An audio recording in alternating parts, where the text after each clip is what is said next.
This is Daily Blast Live. We're talking about what you're talking about. Real, honest, entertaining, live. DBL starts right now. 3, 2. Welcome to DBL. It's Friday, June 25th. I'm Jeff here with my friends Stephanie and Brandon. How we feeling? Friday?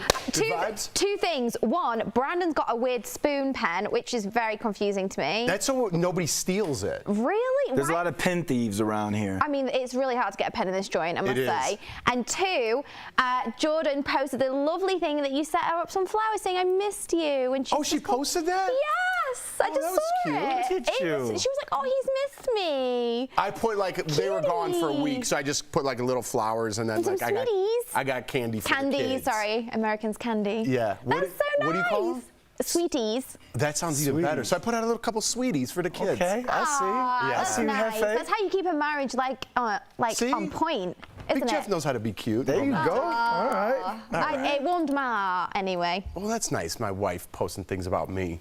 Cutie. All right. Speaking of cuties, Britney Spears made her return to Instagram since making those shocking statements about her conservatorship in court. As we told you, Britney described her 13-year conservatorship as abusive and said she wants her life back. Her father and an estate firm currently have control over all her personal and financial decisions. In a lengthy Instagram post, Britney apologized for pretending to be okay the past 2 years. She said she did it because of her pride and being embarrassed to share what happened to her. Britney admitted that pretending to be okay actually helped her deal with the problems and feel okay. She also posted a quote that said, if you want your children to be intelligent, read them fairy tales. If you want them to be more intelligent, read them more fairy tales. I got to tell you, this quote threw me a little bit. It threw me a little, I'm not going to lie. It was weird phrasing and timing. I guess this is an Albert Einstein quote. I didn't know that. So she was quoting Albert Einstein, but it just seemed a little off to me. And I don't mean to keep piling on. No.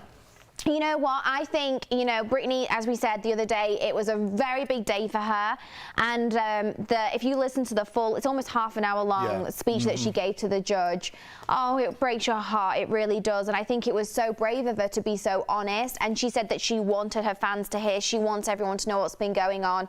And she just wants to change things so desperately. She said she's been abused. And it's honestly heartbreaking. So I hope this brings her happiness and a bit of peace, that she can, she's expressing herself a bit more now, and she's confronting her demons, and she's saying to her fans, hey, I've been miserable, my life has been terrible, she said, I feel awful, I've been lying to everybody. So I think good for her that she's found the courage, because every single person on her team told her not to do it. Maybe it's good to get that off your chest. So. Yeah, I don't know what's going to happen with this conservatorship, but at least if we can get some of it, I'm not saying we, I have nothing to do with this, but for her peace of mind, for her happiness, can she get some control over her life back? And I'm thinking creatively. Let her dance the way she wants to dance. Let her come out with new music, because stuff like that is therapeutic to certain people. She is an artist. Like you said yesterday, let's not forget that who's the cash cow in this situation? Who's one of the greatest pop stars in our history and in our generation? Jeff, you come from another generation, but for our generation, that's one of the greatest pop stars. So let her be creative. Let her get her mojo back, and just I hear you. I feel sorry.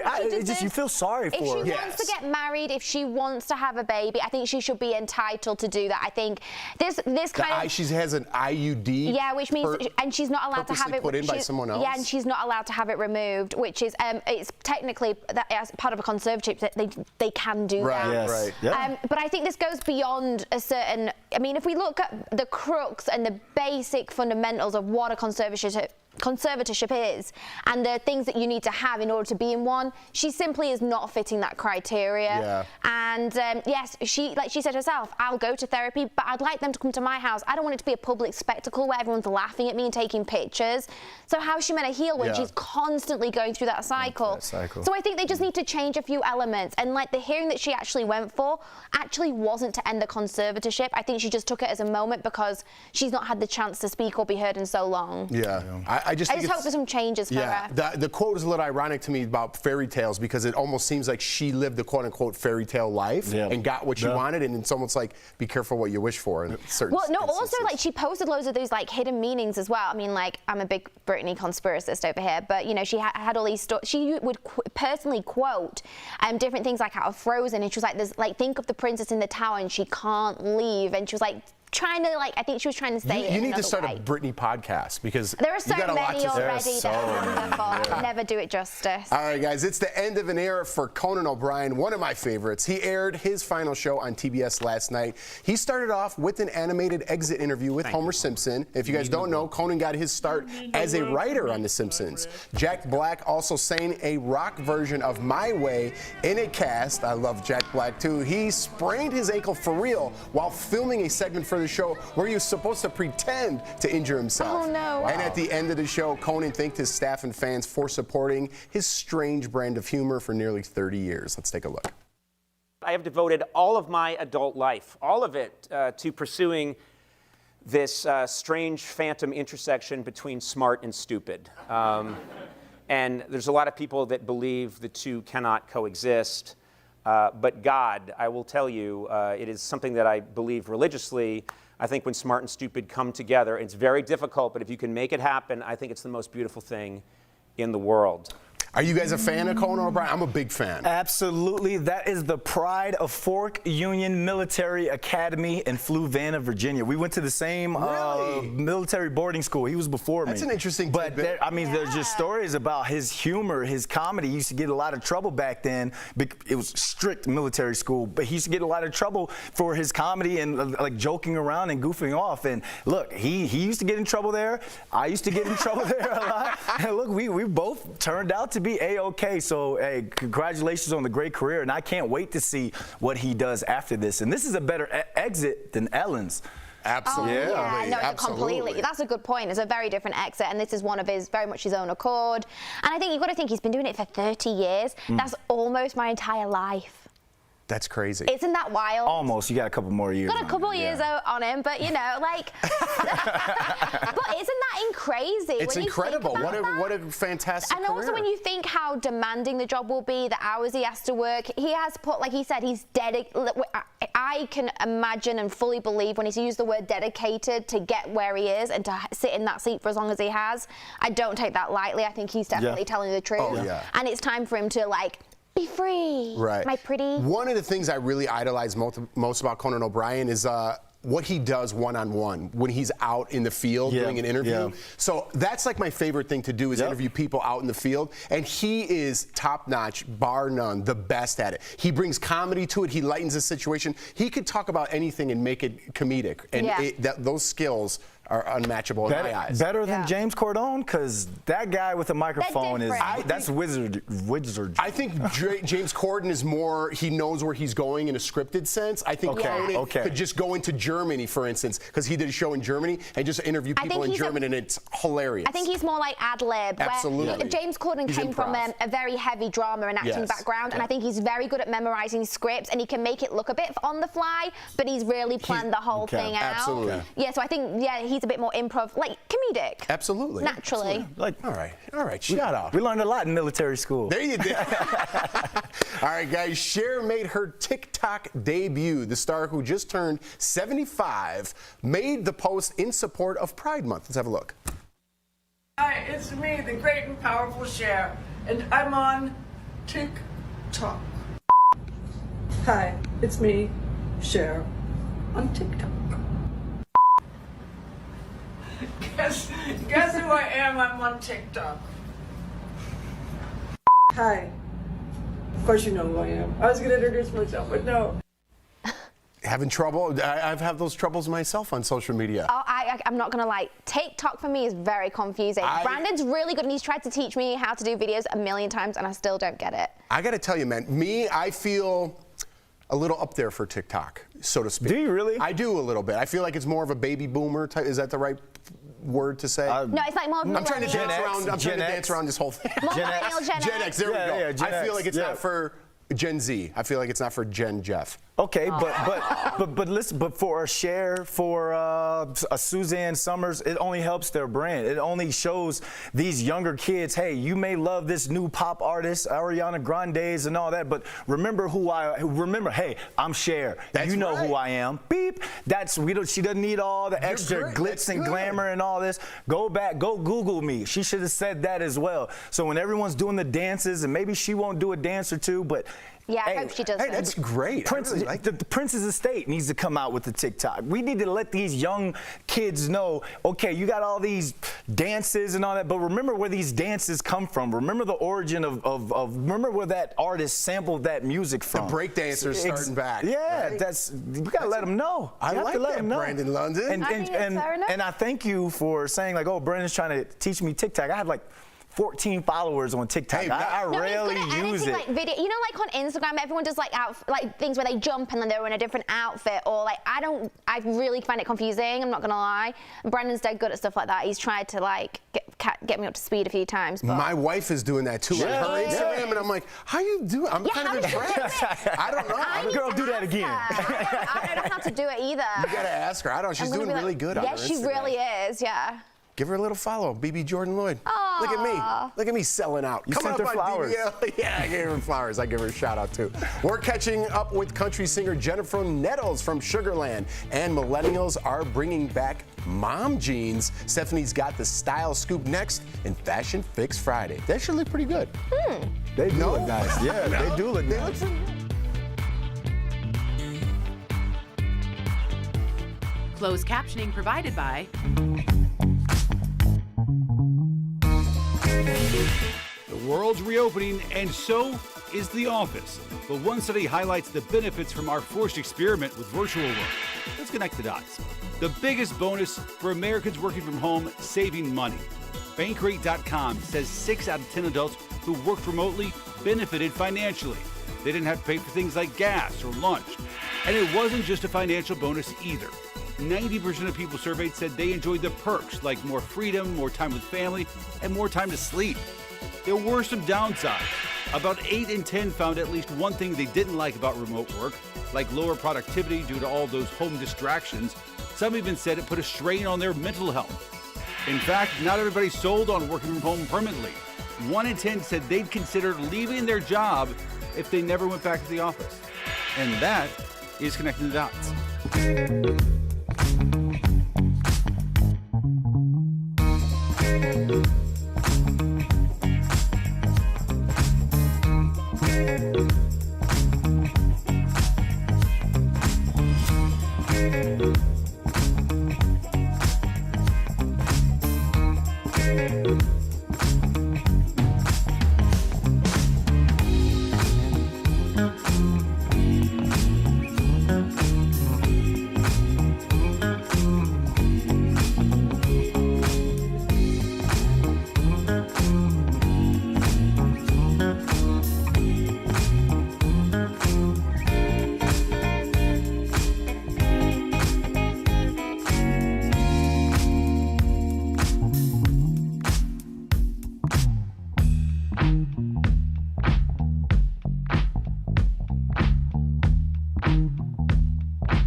Welcome back to DBL. I'm Stephanie Jones with the week's top style and trending news. Thinking it might be time to upgrade your AirPod accessories? If you've got a few extra pennies lying around, then Chanel has got you covered. And what do Pharrell and the Avengers have in common? Find out in my What the Fashion moment of the week. It's Fashion Fix Friday. First, let's talk mum jeans. They're one of the hottest trends right now, and they are not your mama's mum jeans. Back in the 80s, these high-waisted, highly unflattering for the bum jeans could be found on mums as far as the eye could see, and eventually they became a punchline. But thanks to millennials, what goes around has come back around, and it's no laughing matter. The updated trend stays true to its roots with light denim washes and, of course, ultra-high waist. And you can also skip the hardware and opt for a ribbon closure instead, or really go for that vintage 80s and 90s look with a cinched and ruffled number like this one. And if you're really daring, how about these quarter panel denim darlings with a pair of Doc Martens to boot? Literally. It's nice knowing we can rely on the younger generation to make us feel cool about what we wore when it was considered, well, not cool. Next, we are loving this couture accessory, but a heads up, it might live in the when I can afford this section of your vision board for a while. AirPods, earbuds, at this point, they're basically an extension of our bodies, and if you're not always looking for them, you're probably using them. But Chanel thinks that they aren't glamorous enough, so they just released this pearl rhinestone and leather carrying case that'll set you back a little over $2,600. So, if the AirPods cost $160, I'll just do a bit of quick math. Well, yeah, the case costs 16 times more than the pods themselves. And if you're still shopping, Chanel's got plenty more bejeweled, bedazzled, and budget-busting AirPod accessories that you can choose from. I mean, a girl can dream, right? And finally, sink your teeth into this one, DBL Nation. It's my What the Fashion moment of the week. So how can you not love Pharrell Williams? He's got the music, the looks, the nice guy vibe, and now he's also the proud owner of a new grill. We're not talking about the kind that's in your backyard. Pharrell's got a brand new custom-made 22 karat gold, diamond, ruby, sapphire, and emerald encrusted mouthpiece. Translation, he's got a mouthful of money, $100,000 worth. The custom grill took 6 months to create, including the time it took to source some of the rare stones that are included in the design. But what's most striking is its resemblance to the Infinity Stones that caused such a ruckus in the Avengers. Let's be honest, Pharrell could fit right in with the Avengers with jewels like that. That's it for your Fashion Fix Friday. I'll see you around next time.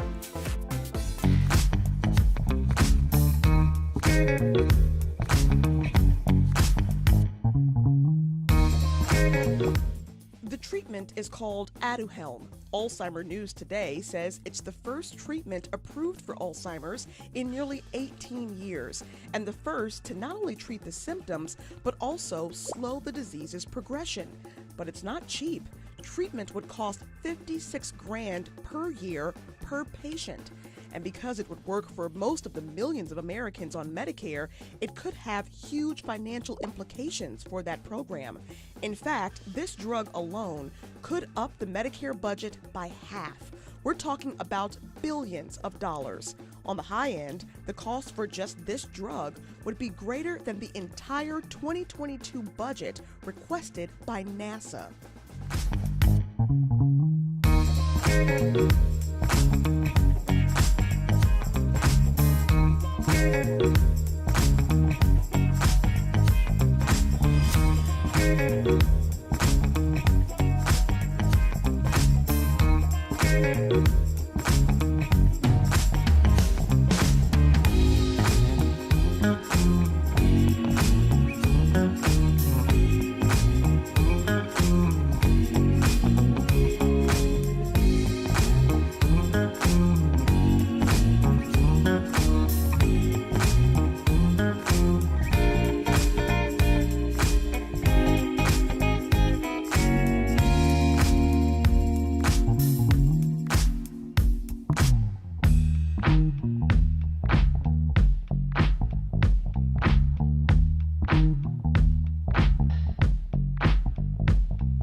Welcome back to DBL. From the country stage to the television screen, Jennifer Nettles always gives a powerhouse performance, and she's celebrating the release of her brand new album, it's called Always Like New, which comes out today. Tori and Al caught up with her earlier in today's Chatting with the Stars.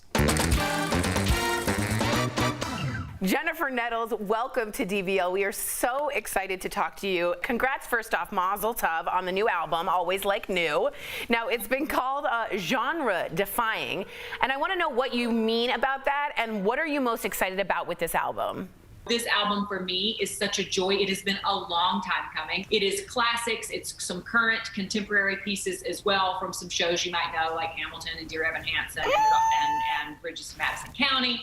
But it also has some of the classics too that we all know and love, re-envisioned, reimagined, and rearranged. Needless to say, I'm quite verbose and excited about this project. Good word, verbose. I can always tell, just like before we even got started on the interview, a little behind the scenes, you and Tori just connected Just, like, with really like her. theater kid energy. Yeah, there's musical theater kid. Theater kid energy. It's yes, true. I love it. It's true. It's It is always true. there. You honored Linda Martell with the CMT Equal Play Award, which you won last year. She was the first black female solo artist to perform at the Grand Ole Opry.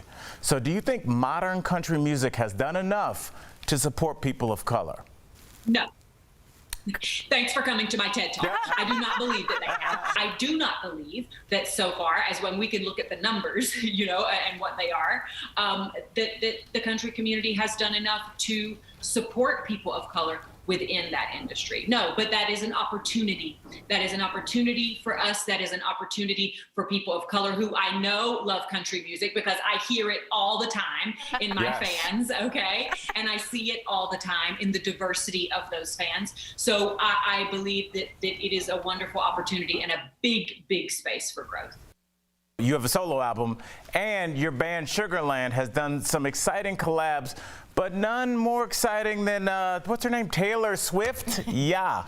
So can you give us the inside scoop, what surprised you most about her? Interestingly enough, though there is an age difference between myself and Taylor, not much. Don't believe it. We actually came into the scene at the same time. She is absolutely as genuine and as hardworking and as talented as everybody knows. Out of the studio and onto the screen, The Righteous Gemstones is a hilarious comedy about fairly deplorable people. I love that show, but we've got to know the behind the scenes of your character's death scene. How did you keep perfectly still while they destroyed the room all around you? Okay, that was probably the most acting that I've ever really had to do, Being which completely was still. keeping a straight face as much as I could during that death scene. Yeah, I can't even imagine. It's a Danny McBride hilarity, and you have to be completely straight face. That's amazing. Good job on you. You did it well. Well deserved. Well deserved. All right, DBL Nation, do not miss Jennifer's. For the ability not to laugh during a hilarious moment. It goes to Miss Nettles. That's right. Do not miss Jennifer's new album of songbook classics. I will be getting it immediately. Always Like New. Jennifer Nettles, I feel like kind of your sister. Is that weird? You're not. I know. Thank you so much for stopping by. We really appreciate it. Thanks. We'll be right back. Promotional consideration is brought to you by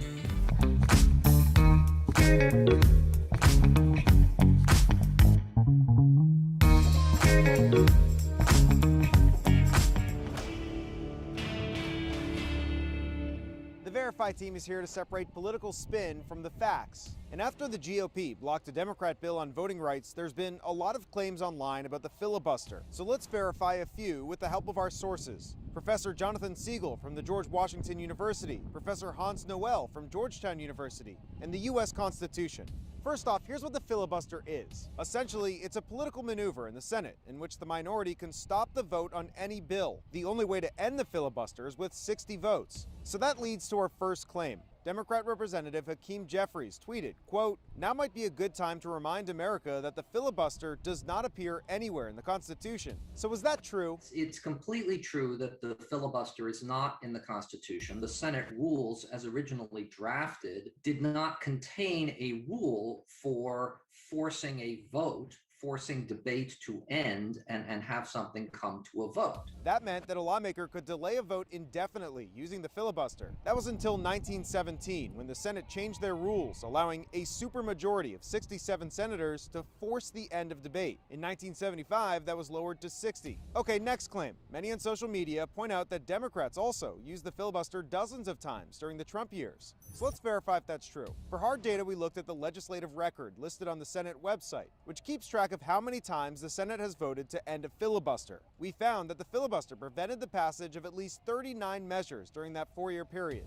Although our experts say there are likely many more bills that never came to be due to the mere threat of the filibuster. So definitely, Democrats have used the threat of the filibuster as a negotiating leverage. Both parties have. With your Verify, this is Evan Kozloff at the Capitol.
Welcome back to DBL Stuff. You have some comments? I do indeed. I've got one from Bellini. Bellini? An Italian comment. Mom jeans are back in fashion. What's going on with this younger generation? I think they're all right. They're paying homage. Like I want bell bottoms to come back. Yeah. How often does it go, Steph? 20 years? No, Is that 20 years? Like already flares are back and everything. But wait. Very important before we all go. More important than fashion, our beloved Arash is leaving us. Our senior producer was in my ear. Us. More importantly, this is the last show he'll be doing. He used to do the writing and cut the scripts way down for me, so I'm really going to miss him. So that's have we still got the camera in the booth that we can give a little sneaky peek? There he goes. There he goes. Good luck, buddy. We're going to miss you, man. We love you. All right, guys. DBL is new every day. We're going to miss Rashi. We'll see you on Monday, same time, same place. Have a good weekend. He's going to cry in the car.